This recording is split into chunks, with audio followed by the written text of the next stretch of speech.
Boys and girls, welcome back to the Maxi Canalla show. We're going to be talking about Inter Miami versus Monterrey. Inter Miami lost 2-1 against Monterrey after conceding the winning goal in the 90th minute. And honestly, this one does hurt. But before we start discussing about the football, I want to send my deepest condolences to Messi and the entire Messi family following the death of his father, Jorge Messi, at 68 years old. Jorge wasn't only Leo's father, but he accompanied him throughout his whole career, his journey, and he played an enormous role behind the career that we all witnessed. Um, so Messi was traveling to Rosario. He was obviously absent and in Rosario with his family. So football in this moment is secondary, but Inter Miami still had to play, and for most of the night, it felt like the team was going to give Leo that special victory. Before kickoff, there was a minute of silence for Jorge Messi, and then in the 10th minute, um, the Inter Miami supporters dedicated a really nice trapo to Leo, saying they raised a banner that said "Fuerza, Fuerza Leo," and they chanted for the captain in minute 10 for his number. But you can feel that even though Messi wasn't inside the stadium, the entire night was about supporting him. And it was one of those moments that remind you that football can mean much more than what happens on the field. It's much more than the result. Um, it was a prolonged illness. Jorge Messi died at 68, being his father and long time representative and one of the central figures behind his career. In the first half, then in the 31st minute, Rodrigo de Paul uh, gave Inter Miami the lead. It was a nice interception by Casemiro, forcing an error. And then De Paul had time to strike the ball from outside the box. And he scored a really nice goal, bottom right corner, possible for the keeper. Really good strike with the laces, flat and dry, that skid across the grass into the bottom right of the goal. And of course, it had to be De Paul, Messi's closest friend and his teammate with Argentina, and now his teammate in Miami. De Paul scored, removed his Inter Miami jersey, and revealed that he had Messi's number 10 shirt underneath. And he celebrated with that shirt underneath, and it was a really nice moment. That moment of the match, forget the result for a second, and the image will be remembered for what it meant. The Paul was saying, "We're here with you, and we support you, and we love you." At that point, I thought Inter Miami were going to win. We had a really good first half, incredible first half, played with a lot of intensity, a lot of conviction, really good chances to score. Um, although I think we do have to talk about some performances like Segovia. Telasco just wasn't on his night tonight, and we had a debut for Delinoy or Delinoy. Yeah, I think Delinoy is his correct pronunciation. Fortunately, he had a good game, but not a good end result. Bad decisions in the last third of the field, which was kind of crucial. And we were missing players like Messi, Suarez, Berterame, Silvetti.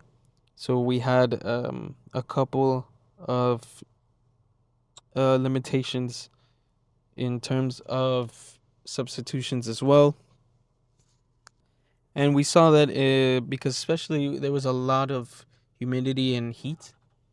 It was very hard to play. Um, but whatever the plan was for the second half, it immediately fell apart with Kuipers equalized in the 47th minute, only 2 minutes in after halftime. And that was kind of unacceptable. It was really, really hard hit, especially when we were playing so well. And when you're protecting a lead against a strong team like Monterrey, the first 5 or 10 minutes of the half are crucial. They're critical. They're very important. You have to come out concentrated, organized, and ready because you know they're going to have a reaction coming out in the second half. They're going to be more intense. They're going to have a plan for the second half, so you have to be ready for them.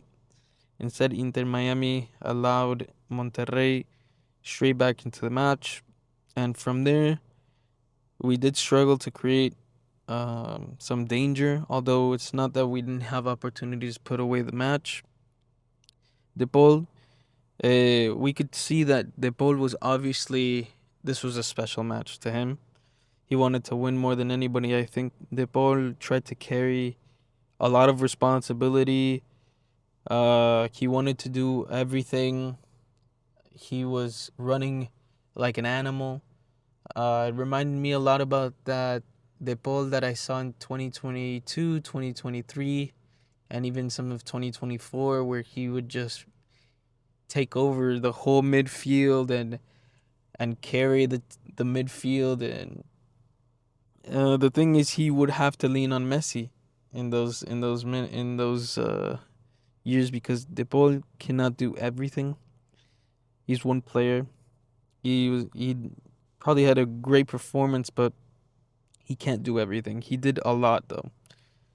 Um, he controlled some of the tempo and the ability to turn half a chance into a goal like he did, but Inter Miami weren't completely dominant.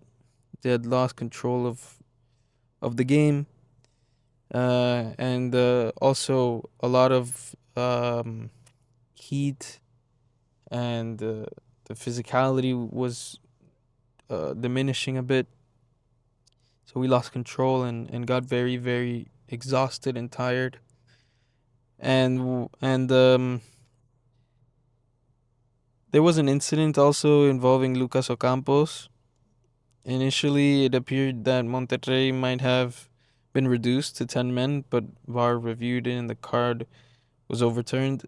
And I completely agree with that decision. It was not a red card whatsoever. Um, and it probably maybe shouldn't even have been a yellow, maybe a slight foul, maybe not even a foul. So can't complain about that. But then the 90th minute came, and this is just the same as like the 47th minute goal. You can't allow these goals to happen. Unfortunately, it sounds like you're asking for a lot, but this is not acceptable in top flight. It's not acceptable in an important tournament like the League's Cup. Of course, you can be unlucky, but um, in the 90th minute, Diego Rossi scored the winner for Monterrey, and Inter Miami lost the match 2-1 at home after leading for most of the match. And that's what makes it so frustrating, right? If Monterrey completely outplayed Miami from beginning to end, I mean, you accept it. You say, bueno, we weren't up to the standard.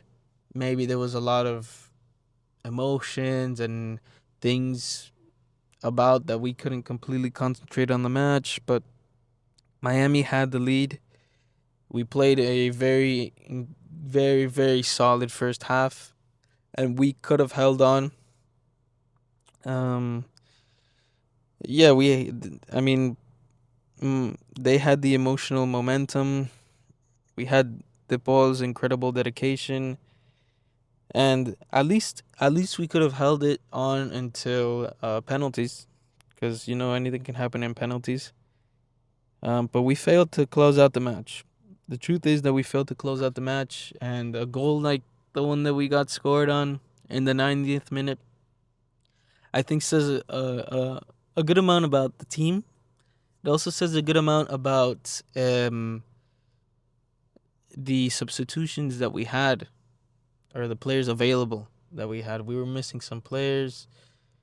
Um, David Ruiz as number 4 came in for Murax, who was, I guess, very exhausted at that point. But David Ruiz is not a right back, naturally.